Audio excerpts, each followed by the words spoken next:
Come with me for another life diary. Yes mga beshi ko, it's me, D, your Discovery Bestie. Today, samahan nyo ako mag-open ng balikbayan box. Matagal ko nga rin tong hinintay, mga ilang months din bago siya dumating. Kaya naman pagdating, excited na excited akong buksan. At dahil gusto kong i-treasure tong moment na to, kaya naman naisip kong i-video at i-upload din to. Kasi iba naman talaga yung feeling kapag may taong nakakaalala sa'yo, nag-effort at gumastos para lang mapadalhan ka ng something. Like I always say, kahit isang bagay lang yan or whatever someone gives you, it's not really about what inside the box.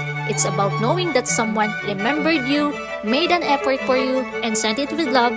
Yun ang nagmamatter. Kaya mga besties, kung may tao or mga taong lagi kang naaalala, kahit nasaan man sila, at kahit hindi kayo madalas magkita, halagahan mo sila. Sa mga taong nagmamahal sa akin, laging nandyan, laging nakakaalala at patuloy na sumusuporta, alam nyo na kung sino kayo, mahal na mahal ko kayo. And I'll forever carry with me all the happy moments and even the difficult ones na sinamahan nyo ako. Thank you!